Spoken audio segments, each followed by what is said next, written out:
Hey, everybody. I think we're back. Back after the hiatus. So, this is the Colonel and the Kid podcast. Here we are. I said we're going on hiatus for a little bit. It was 3 weeks. And I was going to work on the next chapters for the Colonel and the Kid podcast and the Colonel and Kid memoir. Guess what? I didn't really do much work other than I located 10 chapters, or I think it was 10 or 11 chapters that were previously edited that I had forgotten or didn't realize were edited by my editor, Gwyneth Duncan, who's helped me do a lot of my editing for most of my writing. Not all of it, but most of it. So appreciate her. And she reminded me that she did some extra chapters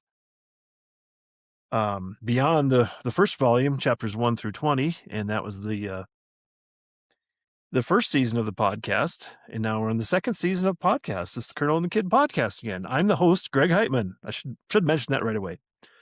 But anyway, the podcast is, of course, this is the story, the memoir of my grandfather, Colonel Edwin P. Hagen Jr. And he's my maternal grandfather, my mom's dad. And I kind of just compiled some memories of him and how our relationship was. And it's to me, very special relationship. So then I put that memoir together, and I thought I'd try to preserve that electronically and through video and audio through a podcast. So that's the spine of the podcast. And then I had branch off into some other weird tangents, and including mostly the NFL for the first season of the podcast. And then I kind of took the hiatus on January 1st, and here we are, January 22nd, and we're back because I couldn't stay away, even though I said I was going to wait till I finished the 20 chapters for volume 2. But as you may notice, if you're watching the video podcast, I have a new fancy hat. This is my classic hat that I just got last week, 1 week ago today. And let me get the box here. This is you can see this is the top of the hat box I got. It's O'Farrell's Hat Company here in downtown Santa Fe. And you're saying, downtown Santa Fe? Man, how can you afford that? Well, I didn't have to pay for it because I won this hat. I won a custom hat. This is custom built for my head. They measured my head and everything, and then built it for me. And it's very expensive. I'm not going to say how much it is, but it was free because I won this from Rocky Mountain Elk Foundation banquet. I think it was probably almost 9 years ago. And I lost the certificate for a while.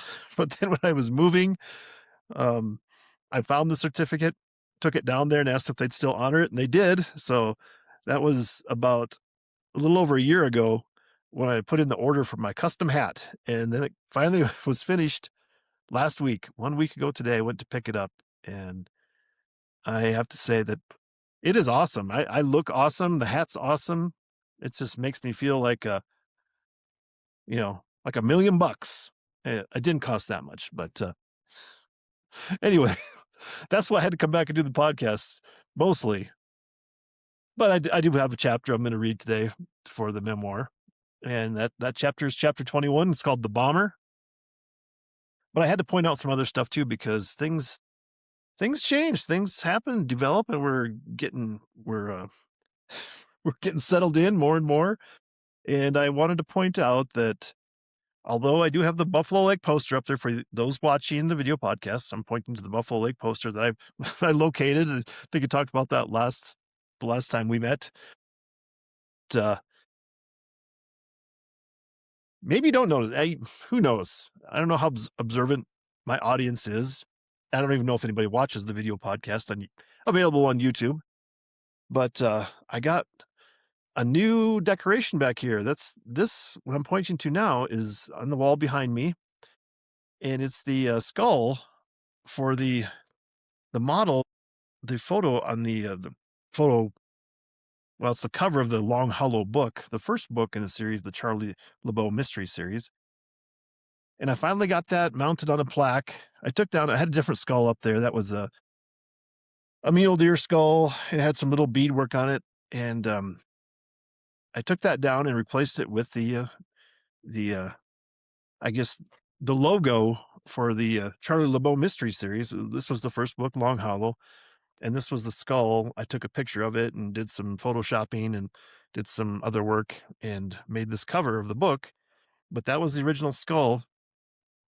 And well, it's just part of the skull. I cut it off because it had fallen and broken and shattered into a lot of pieces. So I ended up having to reshape it, and the nose piece got broken off and just shattered. It was just like glass and was so old. It had been out in the sun for a while and really wasn't cared for properly. I did a bad job handling that skull and deciding to use it for the model of the cover of the book. But anyway, I re-cared for it and got that little plaque.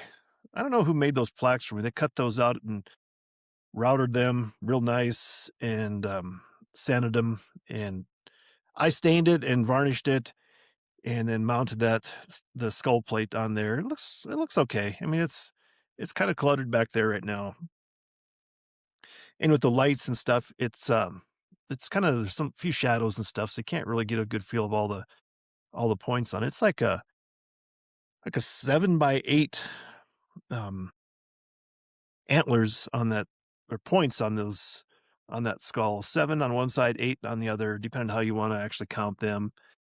And it's really a cool rack. It's a little small, it's compact, but it's got a lot of character. It's got these little points coming out right at the base of the pedicle, I guess I'd call it, where the antlers attach to the skull. So I really get a kick out of that set of antlers.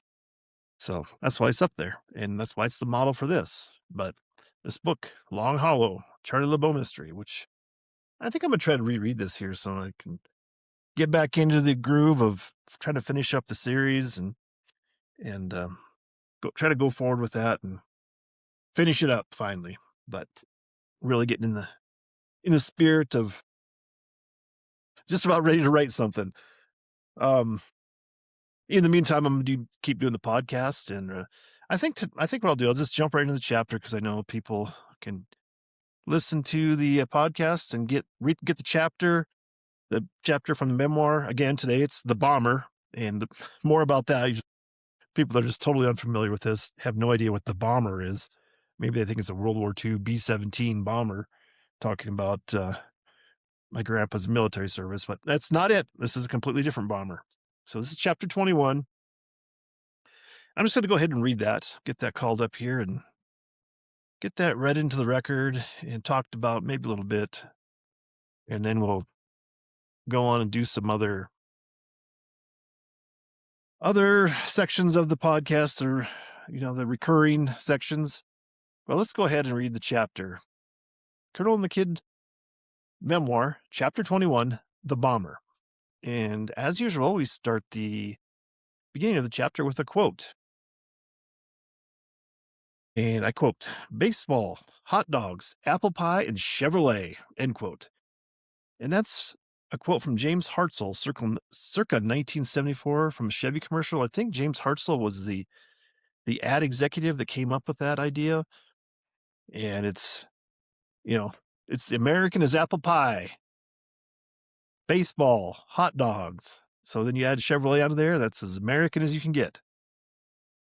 So that's the introductory quote to the chapter, and let's just get at it. Let's start reading this a little bit longer chapter, so bear with me. The unusual title of this chapter, quote, "The Bomber," end quote, can be attributed to my niece Caitlin, but more on that later in this chapter.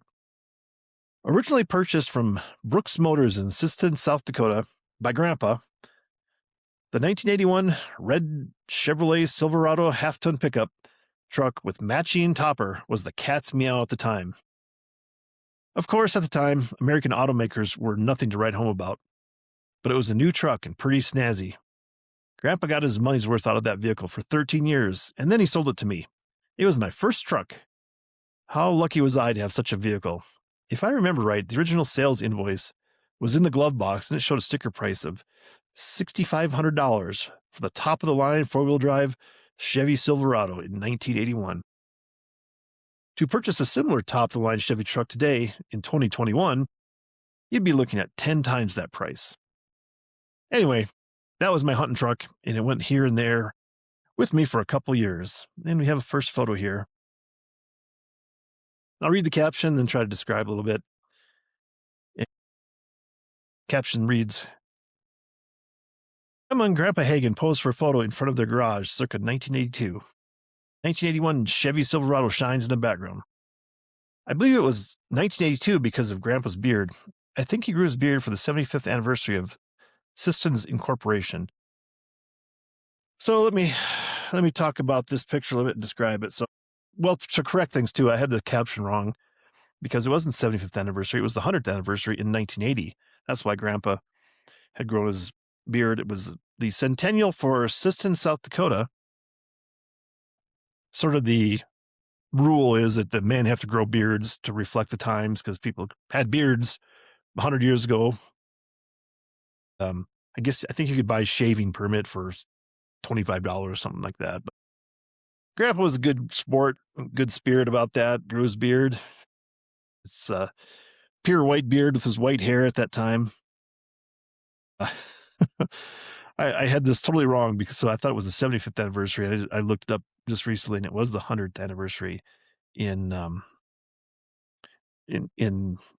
19 what was it 95? No,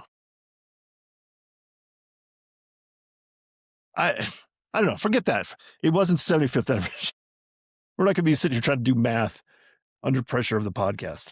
But anyway, to describe the photo a bit, this is in front of their country house, and Grandpa's in his blue jeans and white polo shirt with his beard and glasses, and Grandma's standing behind him. She's kind of dressed in some sort of pinkish magenta outfit. Looks like a separate, and she's got slacks and a pinkish red top. And they look really nice. I don't know if they're dressed up to go someplace, but they look pretty snazzy there. Standing in front of the open garage in the country house, and you can see the back of the 1981 Chevy Silverado pickup truck there. And if you look closely, you can see it's got a 55 on the front number of that license plate at the time. And 55 indicated Roberts County, which is where the county where Siston was located. So that's pretty cool. The house looks like it's got a fresh coat of paint on there. It's kind of I don't know what you'd call it, burgundy. I don't know what that is. Color on the siding, and then kind of a darker brown vertical siding on the very top of the house there. It's a pretty cool picture. It's sort of I don't know, like a worm's eye view, I guess, a little lower in the way that the camera person is perched. I think it was probably my dad took the picture. Maybe he knelt down, trying to get a better expanded view of the picture. And Grandma's got her hands behind her back, and Grandpa's got his hands in his pockets of his light colored blue jeans. And it's a really enjoyable picture to see. So that's the first photo in the chapter for the bomber. So back to the chapter. When I bought the truck, I was living in Highmore, South Dakota. I rented a house that had a small garage, and luckily my car fit inside the garage because one day a storm reminiscent of the Wizard of Oz rolled into town. Okay, maybe I'm slightly exaggerating the storm. After all, there wasn't a tornado, just golf ball sized hail that really put the truck on a downward spiral that eventually earned it the iconic family moniker. And I have another photo here. I'll read the caption, then try to describe it. In the spring of 1994, Grandpa's 1981 Chevy Silverado started its downward spiral with the indignity of a hailstorm. The truck couldn't be protected from the nearly golf ball-sized hail. My car, shown in the background here, was unscathed, sheltered in the garage in my Highmore, South Dakota house. So anyway, it's a photo I took back with the old film camera, and you can see close up in focus the hood of the Chevy truck and some of the dents in there. And I have about 6, 7 hailstones sitting on the hood there. pretty big hailstones, kind of just sickening to look at actually now. But and then there's my red, I think that was, heck was it? 91 Oldsmobile Cutlass Supreme car, bright red. It's a nice car. It was a really good car. Be pretty cool if I still had it, but I don't. Anyway, back to the chapter. In the fall of 1994, the bomber shared one of my most successful long lake goose hunts, at least for my money's worth. I filled mine and my dad's limits of Canada geese with two doubles. Two different flocks came over to check out the decoys while my dad had relocated down the fence line in hopes of getting under some of the earlier flights of geese. It was a pretty good day, and I have a photo here. I'll read the caption, and then I'll try to describe it. Photo of Greg Geese Shadow, the black lab, and the bomber in October 1994. This is one of my favorite photos after a day afield on the Heitmann farm up at Long Lake. So this photo is taken in front of my parents' house back in 1994, and you can see I'm kind of squatted down there with I'm holding 4 Canada geese, 2 in each hand, and of course Shadow the dog, she was, I don't know, 7 or 8 years old, and she's getting kind of a white snout there. And of course she's not looking at the camera because she was a very bad dog. She didn't listen. She reluctantly sat for the photo, I guess, but I'm squatted down there, and the tailgate's down behind me is Grandpa's truck, and you can get a clear view of the license plate there. It's 55W057, so that was a South Dakota plate, and of course still had the Roberts County on it. You weren't required to get the new license plate for it there. So, and you can see that there's a couple open boxes of shotgun shells, and you can see the topper still on the pickup truck at this point, and it looks like there's a couple of, I don't know, like a poncho there, camouflage poncho, and the house looks good. It's October, the grass is really nice green color still, and the geraniums and the whatever those white flowers are in the planter along the front sidewalk at my parents' house, still in full bloom. I think it was a weekday. I think I'd taken leave to go up with my dad, do some hunting up there. It had kind of rained. It was kind of rainy and cloudy and overcast, so it was a pretty good day to be out in the field. You can see the pavement on the driveway is mostly wet. There's a few dry patches where it dried off, but I'm sitting there with I got a camouflage sweatshirt on, a camouflage hat, a little thermal shirt underneath my camouflage sweatshirt, and I think I'm wearing some old Army surplus fatigues there for pants, and some nice geese, 4 nice geese, 2 in each hand. Really like that photo.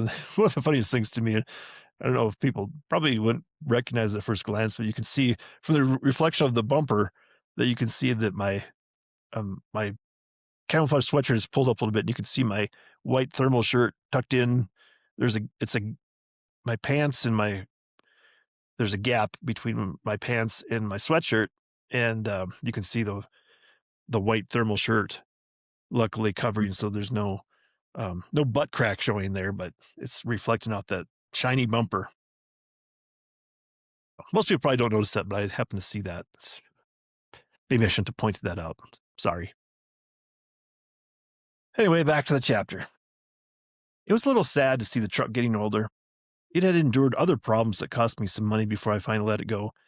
It had a small 6-cylinder engine, underpowered for the size of the truck. The valves had some apparent defect and wore away to the point they wouldn't function, and I poured money into getting them replaced. The bomber, as was dubbed by Caitlin, probably when she was 7 or 8 years old, was so titled when it became a bomb around the ranch truck on Grady's ranch after I sold it to my dad, and then my dad sold it to Grady. I upgraded to a brand new Chevy Silverado extended cab truck, trading my car. It was another incremental change in my life. I was back to owning just one vehicle in 1997. For the bomber, the topper was removed, opening the truck bed for easy access to tools. That topper became a home in Grady's calf barn for the cats. The bomber held up for a few years, probably the first vehicle my nieces and nephew drove as they learned to work on the farm. The truck had many adventures on the farm, and as the old joke about taking the family dog out to live on the farm, I could actually report to Grandpa that his truck was taken out to Grady's farm to live out its life. I could fill several pages with photos of the truck in interesting situations. Instead, I will just include a few. And we have the first one here. This is probably the first real good look at the truck. Other photos before this chapter were kind of from the back. Couldn't really see it, or just a close-up of the front of the hood there. But this one, if you're watching on YouTube, I'll get these photos posted on there so you can see them, but I'll read the caption, then describe it. Photo of the bomber at the ranch, surrounded by cattle, circa 1999. This photo was taken by a special 35mm Kodak camera with landscape capability that was popular for a couple years. In just a few years after this photo, 35mm photography was pretty much done. Digital cameras took over, and now cameras are rare, replaced forever by phones with cameras 10 times better than digital cameras from 10 years ago. But this is a cherished photo. It is framed and sits atop the basement refrigerator at my mom's home. You can barely see me standing near the back of the truck. Number 15, a very tame Hereford from Grady's first herd of cattle on the ranch, nearly blocks me out of the photo. So anyway, this is a long panoramic photo of the cattle at Grady's ranch there near Falkton. And in the center is the old bomber. It's a reddish maroon color. You can see it's front center. The cattle are kind of all around there, surrounding it. And like I said, the one you can barely see me in my orange vest from deer hunting. I think it probably just came from deer hunting off the stand in the morning, off the bale stacks, and went out to check on the cattle. And I'm pretty sure Grady took this photo. And you can see the pasture's all brown, so it's later in the fall. This has got to be, end of November when the East River deer season is going on. So it's overcast sky. It's a pretty good photo, just kind of representing middle America and the middle of South Dakota, just that agricultural feel. And I like this photo. And at the time when I wrote this, this is already 5 years ago now. I guess I know it is. And I guess, and I scanned this photo in while I was back home at my mom's after my dad had passed away. And I wrote that it sat on the refrigerator in the basement at my mom's house because it had a special panoramic photo frame for it. And I think I have it someplace. I don't know. I think it's in my possession now, that actual photo and frame. But, now my mom has sold that house and she lives in an apartment in Aberdeen. And man, it's so weird for me to read my words as I wrote at the time and how quickly things can change. And I say quickly because it's already been 5 years removed since I actually wrote this stuff. And now I'm just finally getting it published. Well, it's not even really published yet, but it will be published. And I'm going to publish this podcast so that'll be technically published. So anyway, good memories, good nostalgia there. But back to the chapter. Maybe an all-time favorite story of mine that includes the bomber was from the 1999 deer season on Grady's ranch. I had shot a nice buck earlier in the week, and on the morning hunt, I believe on Thanksgiving Day, Grady shot a nice buck. It was an overcast day, damp with falling temperatures. Grady came back to the house to get some help loading the deer up into the truck. Grady got help all right. We got Kristen and Caitlin, my nieces, his daughters, dressed in some warm clothes. And I joined in as we loaded up into the bomber and to head down south of the house. And as Grady drove closer and closer through the wheat stubble, Kristen spotted the downed deer. "Dad, there's one right there. It's a nice one. You should take that one," she said. That was such a laugh for me, hearing the excitement of a child free from constraints of limitations of her imagination. That a deer would be dead right where we happened to be driving. That excitement in her voice and spotting the deer was so memorable. This one shared experience was just a fraction of the legacy of Grandpa's pickup. I'm sure Grandpa appreciated seeing the photos of the deer we hunted and his old red pickup, his old red Chevy truck in the pictures. And we have another photo, and this was a this is one of the best photos, I think, because the smiles on the faces, including Grady, which it seemed like he would rarely smile when he, whatever, whatever photo he was taking with whatever he hunted. And he's smiling with this one. He's got his two kids. And you know, I think Caitlin's probably 5, I don't know, 6 maybe. And Kristen's probably 8 or 9.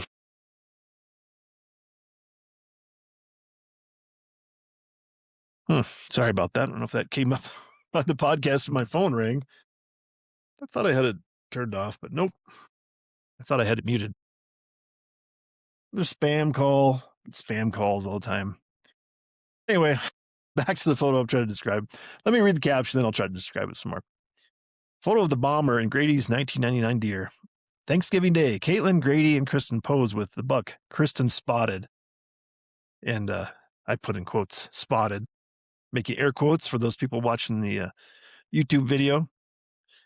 And just on the very, very left side of the photo, you can see that like the front passenger side quarter panel of the truck and the tire there.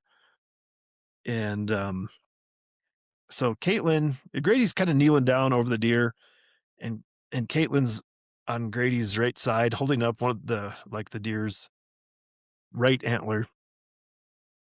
And then Grady's kind of squatting down, dealing over it. And on the left side of the deer, the right side of the photo, it's Kristen, and she's kind of squatting down and holding up the left antler of the deer. And they're all smiling, looking towards the camera. And I guess I think I'd squatted down to try to get it straight on with them. And it's in the wheat stubble of the harvested wheat field. And it's a great photo. I mean, to be, I don't know. I guess to describe the deer a little bit too. It was a nice big buck, heavy beams. And it had these really cool, I guess I would think they kind of resemble like lobster claws on its brow tines, or eye guards, whatever you want to call them, the brow tines that come up the first points off the pedicle and the beam there, and they kind of just look like little lobster claws sticking up because they're double. And then it's got heavy beams all the way up, and it's got, I think, kicker points, just these little stub points on each side, kind of symmetrically on each side of the antlers, and just a real interesting, very good character, very unique character set of antlers for that deer. And Grady has that buck mounted, and it hangs in his garage. Unfortunately, it's in the garage getting all grungy and dingy, because it is a very, very cool deer, I thought anyway. And then right below that picture, there's a picture of me, and I'll read the caption. In November 1999, Grady and I took 2 nice bucks off his ranch. Here I pose with my buck, loaded into the back of the bomber. This was an interesting story, and I'll save that for another time. But if you look closely, you can see a chunk of antler missing from the deer's right beam. So there I am. The deer's loaded up. It's in the back of the bomber. That's the head's on the tailgate, and I'm standing there with my hand on my hip for some reason. I look kind of effeminate for some reason. I don't know. It's not a great photo of me, but I'm decked out in my orange vest and camouflage pants, and I have my typical green bandana. I don't know if that's the same green bandana that I still wear today out as a scarf walking in my walks here in the cold weather in Santa Fe where I live now. And I got my camouflage sweatshirt on underneath my orange vest, and then underneath my camouflage sweatshirt. I have a you can kind of see it sticking out. It's not tucked in. It's a nice flannel. It's a green flannel shirt, and I have an orange stocking cap on, blaze orange stocking cap.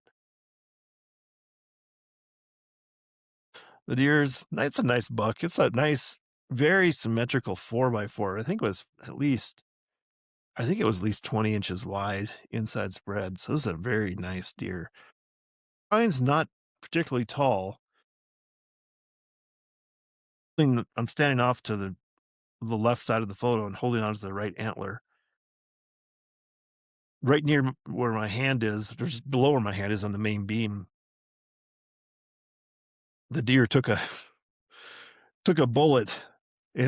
Took a chunk out of that the main beam just past the brow tine on that antler. Luckily, didn't break that antler clean off. But I have that deer mounted and hangs up in the back room.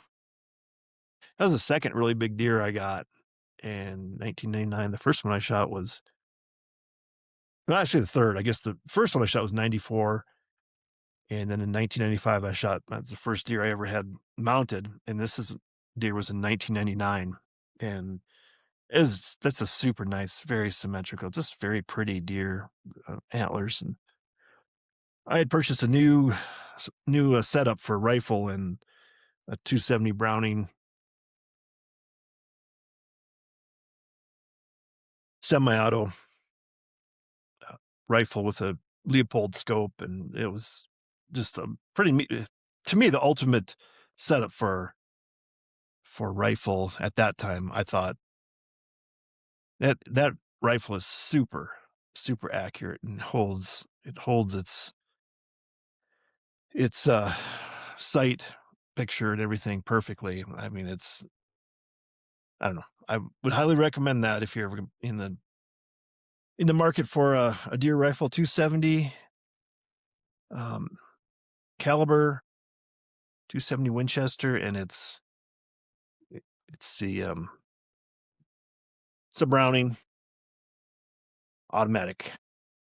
I think they call it the BAR, Browning automatic rifle, BAR. And it's really pretty. It's really nice, pretty wood stock and forearm and stuff. And I just really felt like that was, and I still feel like that. I bought that in 1999. Yeah, Shields and Sioux Falls during one of my Air National Guard duty requirements that summer, and that was the first deer I shot with it. So good memories. And of course, there's the bomber in all its glory, bright red with you can see the spare tire bolted into the side there, and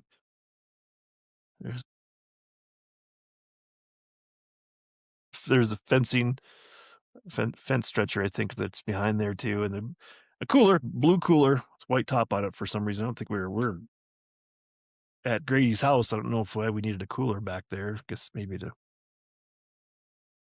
I don't know. I'm not sure why there was a cooler in there. But in the background, you can see that that's just another nice, you know, prairie grass there. That's the reed. I think it's called reed canary grass, and that's perfect habitat for pheasants and wildlife. It's tall, it's thick, provides a good cover for them to stay warm in the winter and get out of the wind. And I don't know, it's just great cover. And I think it was a CRP plot there. And I'll write the story about that deer, about harvesting that deer some other time, but probably spent way more time than I needed to talk about that photo, but brings back such good memories. All right, back to the chapter. I would be remiss if I didn't include a classic Grady story involving the bomber during the 2000 deer hunting season. It was a particularly snowy November, and you can probably see where this is going. We were making some rounds across the neighbor's field east of the house, where Grady had thought he had seen some deer from the morning hunt. This was early afternoon before we were going to head out to our respective bale stacks for the evening sit. Well, Grady behind the wheel of the bomber sped through the field with snow in some spots, bare in other spots, and some areas held some healthy drifts. We ended up getting to a point where we were surrounded by healthy drifts, and Grady looked over at me. You think we can make it? I could see by the look on his face what he was pondering. However, the question was rhetorical. He slammed his foot to the floor and we plowed through the snowdrift. Partway. We quickly came to a stop, stuck in snow, hard packed snow up to the doors. And I have a photo of the bomber stuck in the snowdrift where we didn't quite make it through. And I'll read the caption here. Photo of the bomber stuck in the snow in November 2000. This image requires no caption, but protocols would not be met without a bit of commentary and description. A picture is worth 1,000 words, expletives included. So this is a good picture. You can clearly see the old Chevy pickup, the bomber, and it's all its glory. It's kind of that faded maroonish red color, and you can see our tracks kind of winding their way through the snowy field. And way in the background, you can see the trees surrounding the farm place, and it's buried. It's up to at least the doors and just about covering both tires of the snowdrift that we made it probably halfway through. Maybe would have a little more speed. Could have busted through that hard packed snowdrift, but we didn't make it. It's a good picture. Anyway, back to the chapter. We weren't far from the house. Grady walked back, got the tractor. I didn't even bother to shovel. I just took a photo of the stuck truck. It was an early digital photo that I ended up using in my working career here and there as a humorous aside in a few PowerPoint presentations with the caption, "Do you think we can make it?" It reminds me of the old expression, if these walls could talk. If the bomber could talk, what tales it would tell. A talking old red pickup truck. I can picture it as plain as day. This would be the redneck version of the 1980s TV show, Knight Rider. It leaves me with an amazing feeling of nostalgia when I begin reminiscing about the days gone by and all the interconnected stories that we weave in and out of life as time pushes forward. There's a recurring theme for me throughout my documentation of my relationship with my grandpa. Although I may see myself as a glass half empty person when it comes to my present thoughts, I continuously look back, shake my head, and smile. I've been so lucky in my life. It doesn't seem possible for one person to have all these great, positive memories. I don't think we can really understand the present as it unfolds immediately around us. It is only after a bit of reflection that a person can compare and contrast the events to memories stored in our heads. With a bit of analysis, we then can categorize and compartmentalize our thoughts. Those bits of stored information can then be recalled as at a more relaxed pace for pure enjoyment, with no pressure of on-the-spot decision-making. Again, here I am delving into the psychology behind what made me the way I am. All this, the remembering, researching, and recording of my memories of Grandpa, are ultimately a fun exercise. If nothing else, I'll have had the enjoyment of reliving these escapades one more time as I have documented them in this memoir. It bears repeating a phrase my grandpa often shared: "Don't wish your life away." I'm haunted by the words. I still do it. I violate the code. I wish it were the weekend. I wish it were hunting season. I wish it were autumn. Enjoy it while you can. Be present and live in it.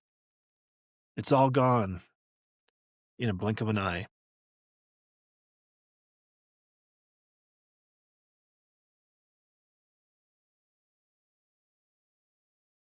As usual, we close the chapter with a quote.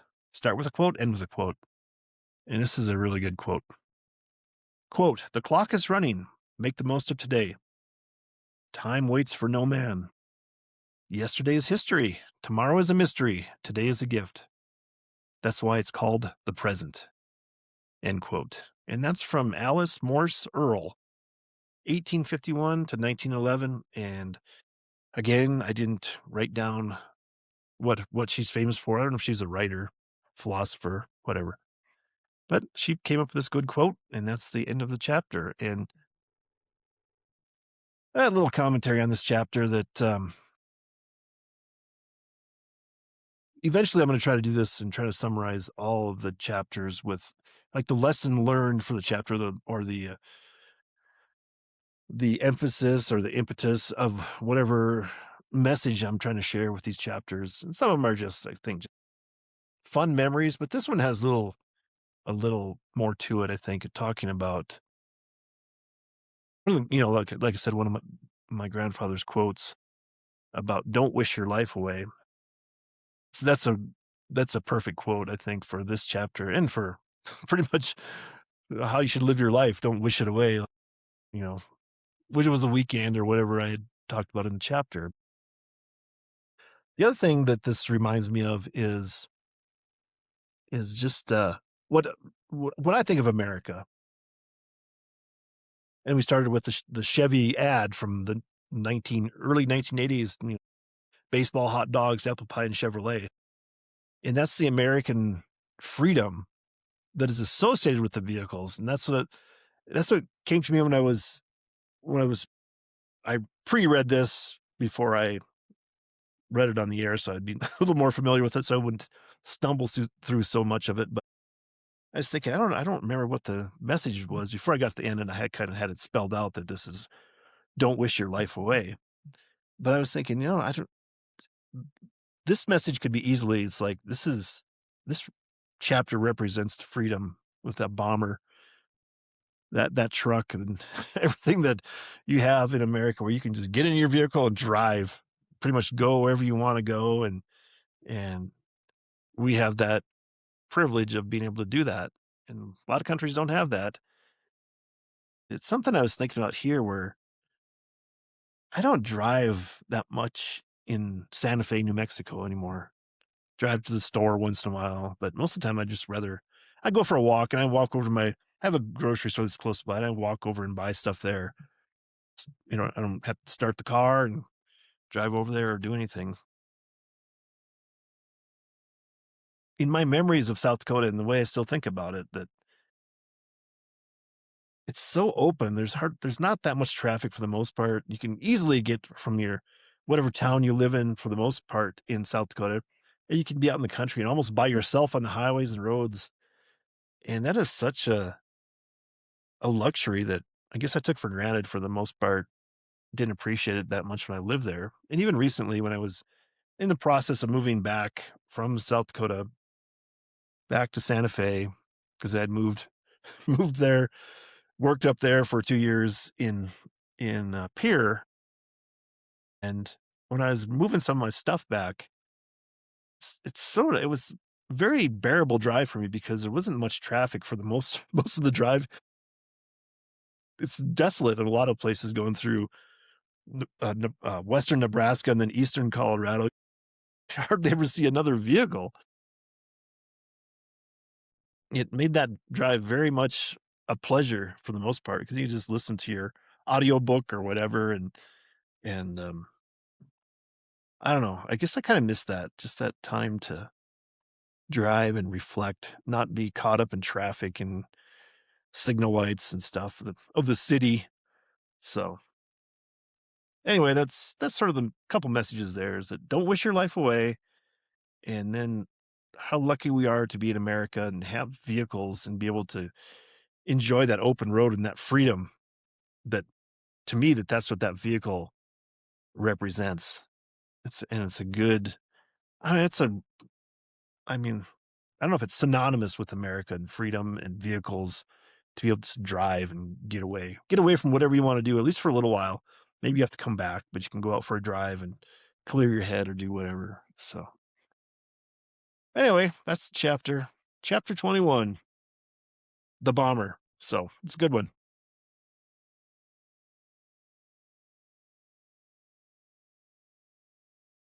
Anyway, I will wrap that up and check it out here and see. We're already 45 minutes into the podcast, so I won't go on too long. But I will put a plug in for the O'Farrell Hat Company. It's who built my hat, and I'm going to hold up their logo here. And I don't know if you can see it on for people that are watching. It's got this O'Farrell. It's got like a coat of arms on here. And it says O'Farrell Hat Company, but I guess O'Farrell is a prominent Irish name, and it's got the coat of arms, and it says Prodesse non nocere, which I had to look up before that because it's Latin, and it's do no harm or do good, do no harm. I think that's sort of their motto for the family crest there. And big shout out, thank you to O'Farrell Hat Company. And if you have a little extra money and want a fancy hat, come on down to Santa Fe and see what you can find. And but I do say, I will say that they have a they have a little sign right on their counter, and it says 13 to 18-month waiting time for custom hats. And then it was like a little chalkboard sign, 13 to 18 months for custom hats, before you would get them. And then in parentheses, we're not kidding. So it takes a while to get your hat made by them.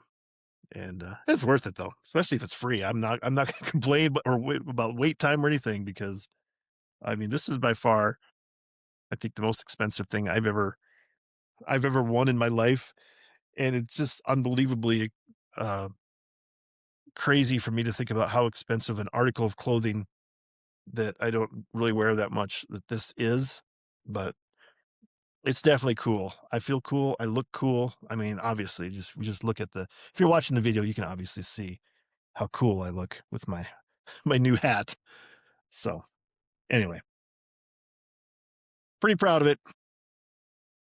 Pretty fortuitous for me. So anyway, I guess I've already talked about the books and the antlers. I had those in my notes here to talk about. And I did have, I'm just going to go over real quick. One other thing, probably keep this podcast under an hour. I'm not going to talk about any NFL today. Maybe I'll do a podcast tomorrow. I think I have another chapter. I think I have 10 chapters, 10 or 11. So I maybe do a chapter tomorrow if I don't get busy doing something else. But maybe I'll talk about the NFL tomorrow. There's been a lot going on with the NFL. And I did the regular season picks, and for the podcast, I was doing that once a week at least. Then the playoffs, yeah, just kind of ran out of steam for myself, and I should have probably kept going because there's a lot of stuff to talk about. Maybe I can get Garrett and AJ. We can regroup and talk about some of the playoffs and make some predictions for the Super Bowl once that's done. I don't think I'll have time this weekend, or they'll have time. Possibly. I'll see what they're doing Saturday. Maybe we can. There's no football games on Saturday, so we can maybe meet on Saturday and then discuss our picks and predictions for the conference championship games, and go from there. And then after that's done, then we can reconvene and talk about Super Bowl picks and what's going on with that. But for now, we'll just kick that can down the road, maybe towards Saturday. But I do have the recurring section on here that I want to talk about today, because I was out this morning for my morning walk, and it's really nice today, but they have the forecast is calling for a big winter storm, and I think cold front's going to come all the way down. I think the jet stream's dipping all the way down into the middle of New Mexico, and I'm in northern New Mexico in Santa Fe, and so it's supposed to get cold, and that cold front's I guess there's a lot of Pacific moisture, so there's going to be some rain, ice, and I don't know if we're going to be on the ice wintry mix borderline, but it's going to go all the way across the country, and it's supposed to be that that's huge Arctic air coming down the rest of the country. We're at the edge of it, but we're not going to get super cold like the rest of the country, but probably down. I think it might get to the teens possibly here. We'll see. But so I was out and about walking, and I saw all these jet contrails, and the way the sky was today, and I guess the way the air temperature is and the air pressures, a lot of the contrails were still hanging around above head. So I took a couple pictures, and I made a little Snapchat video for the family Snapchat talking about the the contrails slash chemtrails that the conspiracy people think that there's somehow that these airplanes and jet airliners are somehow doing something to the atmosphere and it's affecting the weather and those chemicals are killing people. Who knows? I don't know, whatever they're saying, but it makes me laugh with conspiracy theories on that. So I posted that to the family Snapchat. It's called the Fam Bam. So I posted that on there and I just narrated it myself and then I put a little text on there saying conspiracy capital letters with exclamation points and so I want to talk about abusive language. That's the subject here today. The recurring topic again. This comes up here and there throughout the podcast, and I have a topic name for it called abusive language. And so I was just looking at the word conspiracy and wanted to talk about that. So it's cons, CONS, and then piracy. So you combine those, and that's conspiracy for some reason, but it's cons and piracy. So I've talked about that. You know, like a pro and a con. So the and cons, how did you find that? And, you know, the definition of conspiracy is a secret agreement between two or more people to commit an illegal or harmful act. So that's what all the conspiracy theories are. There's somehow these multiple people working to do something evil or bad to the citizens wherever they are, if it's in America or other countries. So we have to break down the word cons, which is like if you con somebody out of their money or something, or you're deceiving them, it's it's cons, plural of con, like a con man out there, um, snake oil salesman. And then we have piracy, the practice of attacking and robbing ships at sea. So I don't know. I don't really, you marry those words together, you have conspiracy. So I'm not sure that this is really the best abusive language discussion I've ever had. But anyway, it entertained me when I thought of that in my mind. Then we have this cons piracy, which is a conspiracy, if you will, if you'll bear with me on that. So I don't know. Maybe it was funnier when I first thought of it. Maybe you had to be there in my mind, but I won't dwell on it. I will say once again that the hiatus is over. We're back podcasting. So recording history, and I'm hoping this is working fine because seem like I'm having trouble with my internet. And it would be a real bummer to have gone through this almost an hour and then it didn't work right. Gosh, I hope that's not the case. But anyway, I'm going to sign off. Keep it under an hour today, and we're back for season 2 of the podcast, the Colonel and the Kid podcast. I'm your host, Greg Heitmann, and looking as cool as ever with the new hat. So we'll sign off for today, and maybe we'll be back tomorrow or this weekend with another chapter or another football discussion. But in the meantime, I'm going to ask you to stay positive. You know, this is the new year. We're still in the first month of the year. I don't know if you made any resolutions. I didn't. I have decided my resolution was not to make resolutions. So I'm sticking with that, and I'm 100% victorious, and I'll keep that the whole year. There's not going to be anything that I'm going to resolve to do and then fail to do. So because I didn't make any resolutions. So I think it's a win-win for everybody. So stay positive, enjoy the new year, be assertive, be positive, be proactive. That's sort of my, should I say the 3 B's? Be assertive, be positive, be proactive. And, we're not going to say goodbye. We just say, see you next time. And I will end with this, of course. Knock, and door will be open to you. Seek, and you will find. Ask, and you shall be given. So, all right, that's the sign off for today. See you soon. And that's it. See you later.